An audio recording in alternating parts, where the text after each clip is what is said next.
सुनंदाच्या मुलीचे नुकतेच प्रीतीचं 16व्या वर्षात पदार्पण झालं होतं। त्यामुळे तिच्या नवऱ्याने दीपकने घरीच छोटीशी पार्टी अरेंज केली होती। त्यात प्रीतीचे मित्र मैत्रिणी जवळचे नातेवाईक सर्वांना आमंत्रण दिलं होतं। सुनंदा अन्नपूर्णा असल्याने स्वतःच्या हाताने पंचपक्वानाचे जेवण तिने बनवलं होतं। सुनंदाचा पूर्ण दिवस काम करण्यातच गेला होता। पार्टीच्या वेळेस तिला खूप थकल्यासारखं झालं होतं, तरीही ती पाहुण्या रावळ्यांची आदर ती अगदी छान हसून खेळून करत होती। तरीही तिथे बायकोला बघून दीपक आलाच। अगं, हे काय गबाळ्यासारखी दिसतेस, जा जरा नीट आवरून ये, तुला कळत नाही का आज घरात पार्टी आहे आणि कशी वावरतेस तू। सुनंदाच्या डोळ्यात अश्रू आलेले तिने तसेच गिळले आणि ती नीट आवरायला गेली। पार्टीसाठी केलेली तयारी, डेकोरेशन हे तर राहिले बाजूलाच, पण नीटही बोलता आले नाही बायकोशी दीपकला। सुनंदाची तरी काय चुकी, उठल्यापासून मुलीच्या पार्टीची तयारी एकटी करत होती, तेही घरातील काम पाहत। 4 पैसे वाचतील नवऱ्याचे म्हणून स्वयंपाक स्वतः पंचपक्वानाचा केला, पण त्याची काही किंमत नव्हती, कारण ते काम फुकट झाले होते ना। त्याची किंमत कशी असेल। सुनंदा आवरून पुन्हा नव्याने पार्टीत हसतमुख वावरत होती। पार्टी झाली, सगळी मंडळी आपापल्या घरी गेली। प्रीतीने आईला घट्ट मिठी मारली। थँक्यू आई, आज तुझ्यामुळेच पार्टीला 4 चान लागले। सगळे तुझ्या जेवणाची खूप तारीफ करत होते। सुनंदाला ऐकून जरा बरं वाटलं। रात्र झाली होती, सर्वजण झोपी गेले। दुसऱ्या दिवशी सकाळी सुनंदाची नेहमीप्रमाणे धावपळ, जेवण, नाश्ता, घरातील साफसफाई। तेवढ्यात रूम मधून तिच्या नवऱ्याचा आवाज आला। सुनंदा, अगं माझा रुमाल कुठं ठेवलाय ग। काहीच आवाज न आल्याने दीपक किचनकडे बडबड करत आला। तिथही ती नव्हती। सकाळी ही कुठे गेली तेही न सांगता। किती बेजबाबदारपणा हा। तोपर्यंत सुनंदा आली। अहो काय झालं, पोहे आणायला गेले होते नाश्त्यासाठी। दीपक, अगं काय झालं, काय विचारतेस, माझा रुमाल दिसत नाही आणि हे काय, माझ्या ड्रेसला काल इस्त्री पण केली नाहीस। तुला दिवसभर तेवढंही जमत नाही का, काय काम असतं घरात तुला दिवसभर, अशी कशी वागू शकतेस तू। सुनंदा शांत ऐकून घेत होती। द्या, मी लगेच करून देते इस्त्री। आदल्या दिवशीच्या धावपळीत तिला वेळच मिळाला नव्हता। तिची काहीच चुकी नव्हती। दीपक, राहू दे, आता मला उशीर होतोय। दीपक तनतन करत निघून गेला। आई आई इकडे ये, प्रीतीने आवाज दिला। माझा पिंक ड्रेस दिसत नाही, कुठे ठेवला आहेस आणि किती वेळा सांगितलं, माझ्या कपाटाला हात लावत जाऊ नकोस, माझं मी आवरत जाईन। सुनंदाने कपाटात हात घालताच तिच्या हाताला ड्रेस लागला, कारण तिने प्रीतीच्या कपड्यांच्या व्यवस्थित घड्या घालून ठेवल्या होत्या। मुलीचं बोलणं बघून सुनंदा तिला काही न बोलताच काम करायला निघून गेली। सुनंदा पोहे वाढत होती। दीपक, प्रीती नाश्ता करायला बसले होते। प्रीती, आई काय ग, हे रोज रोज तेच नाश्त्याचे पदार्थ पाहून कंटाळा आलाय। घरात असतेस तर शिकत जा ना जरा, चायनीज, पिझ्झा असे पदार्थ, तुला काय काम असतं नाहीतरी दिवसभर। मुलीचं बोलणं बघून सुनंदाला खूप राग आला होता, तरीही सकाळी कटकट नको म्हणून ती शांत बसली। दीपक लगेच प्रीतीची बाजू घेत बरोबर बोलतीये। नवऱ्याचं बोलणं बघून तिला राग आणखीनच असह्य होत होता, तरीही तिने तो गिळला आणि कामाला लागली।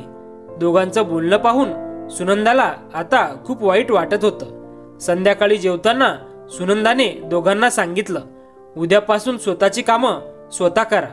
ऑफिसला जाताना काय लागतं ते तुम्ही बघायचं। आणि प्रीती, तू मोठी झाली आहेस, तुला जे पाहिजे ते तुझं तू बनवत जा।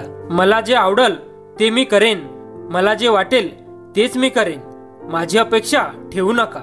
सकाळी सुनंदाने उपमा केला। ती नाश्ता करत डायनिंग टेबलवर बसली।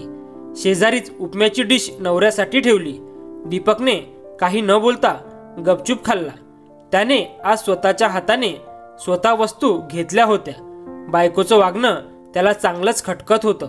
प्रीतीला कॉलेजला जायचं होतं आई, माझा नाश्ता. सुनंदा, हे बघ करून ठेवलाय, तुला आवडत नसेल तर हाताने बनवून खा, माझी काही हरकत नाही.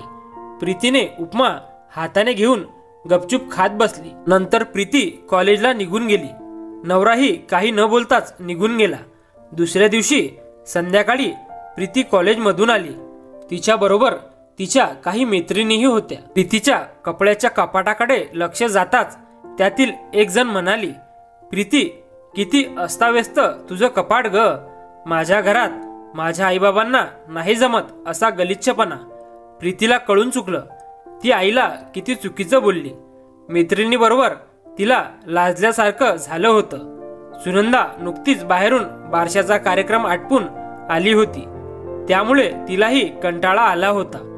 फ्रेश होऊन सुनंदा बाहेर आली तर प्रीतीच्या मैत्रिणी होत्या. त्यांच्याकडे पाहून तीही हसली आणि किचनकडे गेली.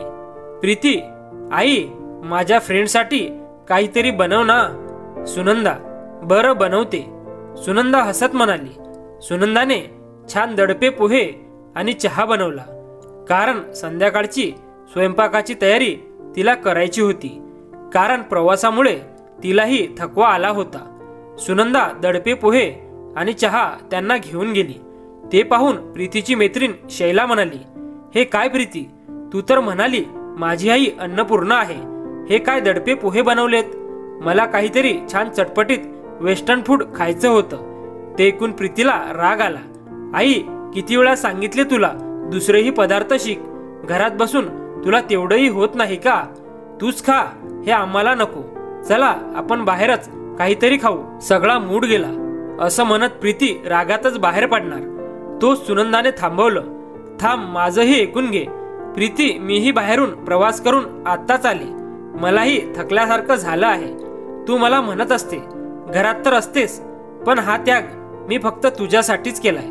प्रीती, मी सिव्हिल इंजिनियर आहे, मला त्या काळी भक्कम पगारही होता, पण तू पोटात वाढत होतीस आणि डॉक्टरांनी मला बेडरेस्ट सांगितला.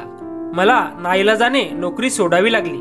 तुझ्या येण्याने मी खूप आनंदात होते. तुझा जन्म झाला आणि माझ्यातील मी हरवले. तुझी काळजी डोळ्यात तेल घालून घेत होते. कोणाच्या भरोशावर मला तुला ठेवायचं नव्हतं. मीच तुझी जन्मदात्री दिवस रात्र तुझ्या संगोपनात घालवले. तुला वाढताना बघताना जगाचा विसर पडला. मी मलाच विसरले. तू आजारी पडलीस की दिवस रात्र तुझ्यापाशी जागून काढले. खोकला आला तर काढा, तर कधी ताप आला तर गार पाण्याच्या पट्ट्या, असं करत तुला मोठं केलं. तुला काय आवडतं नाही आवडत करत मला काय आवडतं हेच मी विसरून गेले. हो, मी स्वीकारलं गृहिणीपद, ज्यात फक्त त्याग असतो. मला लाज वाटते माझी, मी तुझ्यासारख्या मुलीसाठी त्याग केला, जिला आईची काही किंमत नाही. मी घरात असते म्हणून माझ्याकडून सगळ्यांच्या अपेक्षा, मी अपेक्षा मात्र कोणाकडून काही करायच्या नाहीत. तुला वाटतं ना मला घरात काम काय असतं, तर उद्या सगळी कामं तू करायची. आज मला पश्चाताप होतोय. त्यावेळी मी खूप चुकीचा निर्णय घेतला. सुनंदा रडत होती. रागामध्ये ती खूप काही बोलून गेली. दीपकही हे सगळं ऐकत होता. त्यालाही त्याच्या बायकोची किंमत कळाली. घरात बसल्यावर त्याच्याही नजरेत तिची किंमत कमी झाली होती. प्रीतीला आईचं बोलणं ऐकून खूप रडायला आले. प्रीतीने आईचे पाय धरले. मैत्रिणीसमोर, आई माफ कर, माझं खूप चुकलं, माफी नको मागूस माझी, एकदा विचार कर, मीही एक माणूसच आहे. तुम्हाला जशा माझ्याकडून अपेक्षा आहेत मलाही आहेत ना. सगळं करून जर माझी किंमत शून्य असेल तर माझ्या मनाला किती वाईट वाटत असेल. प्रीतीने सगळ्या मैत्रिणींना घरी जायला सांगितलं.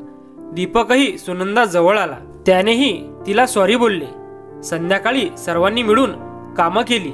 आज सुनंदा आनंदात होती, कारण खूप दिवसापासून मनात ठसठसत असणारं दुःख आज निघून गेलं होतं.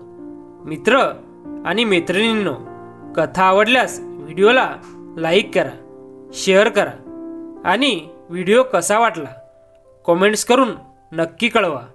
आणि आपल्या मॉरल स्टोरीज चॅनलला नक्की सबस्क्राईब करा. धन्यवाद.